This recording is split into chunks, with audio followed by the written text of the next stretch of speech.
Hello everyone and welcome to The Theory of Wrestling. My name is Ollie Burns and I perform on wrestling shows as Priscilla, Queen of the Ring. Now if you're new to professional wrestling, then something you're going to hear a lot about is wrestling etiquette. And you might be forgiven for thinking, etiquette? I'm not trying to gain favour in the court of Louis XIV. No. The reality is you're trying to gain favour in the court of pro wrestling, which is much more like Game of Thrones. And if you don't follow etiquette, then chances are someone is going to gouge your eyes out. Etiquette is a basic series of rules which we can follow, which will help you make a good impression with new wrestling professionals as you meet them.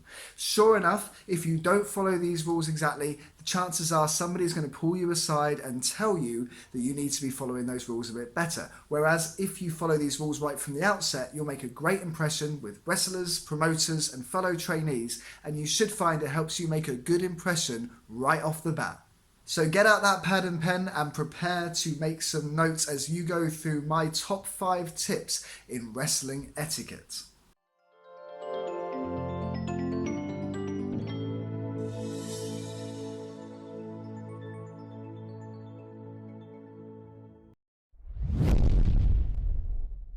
Tip number 1. Always shake hands with everyone you meet. Okay, when I say shake hands, I may not necessarily mean physically shake hands with every single performer you come across. Especially these days, people are very aware about contamination. They don't all want to have hand-to-hand contact. Some people prefer to go for hugs. Some people prefer no contact at all. When we say shake hands with everyone we meet, what we mean is introduce yourself professionally in a way that makes them know who you are and shows that you acknowledge them. This is not just about making a good impression with other wrestlers that you meet, but also making a good impression with the staff at the venue. We want them to think positively of their experience with us wrestlers, and if we're being standoffish, that could create tension for the promoter down the line. So make sure you introduce yourself to staff. Thank them for helping out that day. Do the same with other wrestlers, other trainees, other people who aren't part of the performance but are helping out with the show. All of these people are important. Make a good impression with them. They all contribute towards one big show, and if we all start each show off by introducing ourselves, making sure we've said hello to everybody, then we will all feel valued.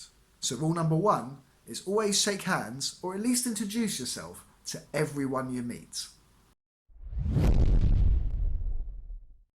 Rule number 2, always help with the ring.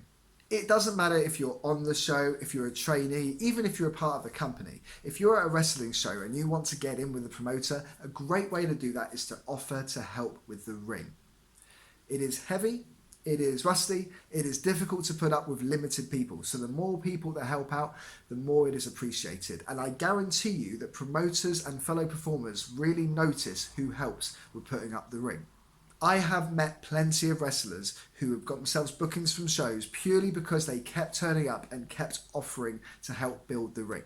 If you watch Eric Ligon's video he did for us earlier in the year, he explains how he got into companies like Ring of Honor and CZW purely by turning up and offering to help. I cannot overstate enough how much people appreciate the person that helps set up the ring. So try and make yourself always the person that people appreciate. Turn up to a show, offer to help put the ring together. You'll find that it opens up doors you never realised it would.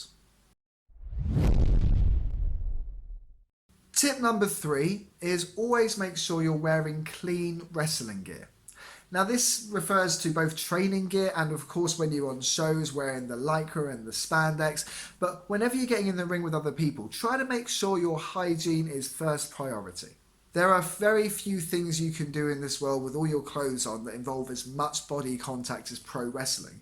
So with that in mind, do be aware that people can obviously smell you, they're going to be touching you, so make sure that you're clean and fresh before every training session and every show you go into.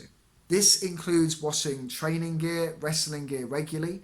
It includes wiping your boots on the side of the ring before you get in so you're not trudging mud around the ring. Make sure you have yourself a shower, always bring a towel to a show, and in between events, wash your gear. That way, everyone will walk around saying, that's the person who always smells nice. And trust me, that's the reputation you want in this game.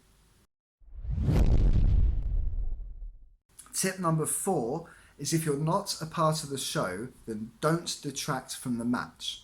Depending on the promoter and how they feel about this, it's perfectly fine for performers to sit and watch the show, especially if they're not on the event themselves, provided they're not there to distract the audience themselves. I don't see it very often, but sometimes you do see performers come out, start trying to sign autographs, talk to fans, or even just talk amongst themselves over a match when it's going on.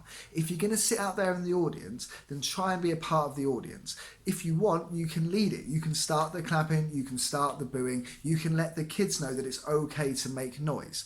What it's not okay to do is to detract from the match itself. So if you're trying to distract, if you're having a conversation with your pals that's drawing eyes away from the match, it's not fair to the performers. You need to be aware that the people out there in the match itself are very aware of the people in the audience, and they will probably pick up on this. And the last thing you want is people to think that you're detracting. So instead, get a reputation for turning up and supporting your fellow performers. If you can add to the atmosphere, then your fellow performers and the promoter are going to appreciate it. Tip number 5 is always ask for feedback. This is something I don't see happen that often, but after a match it's perfectly fine to ask the person you've performed with, hey, what did you think? Was everything okay? Do you have any tips for me? Especially if you're stepping in the ring with someone who's more experienced than you. When a veteran gives you some advice that maybe you don't really agree with, it doesn't necessarily mean they're trying to put you down. Quite often these people have seen a vast spread of different performers, and over time they've noticed the things that really help people stand out. So if they pick up an area which they think you can improve on, then be open to their criticisms, whether they're positive or negative. At the end of the day, it's entirely up to you whether or not you take on their advice, but one thing is really key. If you are known to ask for advice and pay attention to when it's given, you will get yourself a good reputation. So as a rule, I always recommend walking out of the match, checking if your opponent is okay, and then asking them for advice before listening to it and taking it on board. You never know where you're going to learn a really key bit of useful information. So keep those ears open, those eyes open, and that mouth closed. When people are giving you advice, it can really help you out. So there you have it, folks. That was my top 5 tips in wrestling etiquette. I hope it's been useful to you. And if you've got any comments, maybe some other tips for our trainees or some questions, do leave them down below. We'll get involved with the conversation and we love to hear from you. Before you disappear, make sure you hit that subscribe button down below. That will mean that you never miss out on any of the future content we bring to you, as week by week we help you out with all of the non-physical elements of wrestling training. I hope this has been useful for you. My name is Ollie Burns. I've been giving you my top 5 tips on wrestling etiquette. Be sure to stay tuned so we can continue to study the theory of wrestling.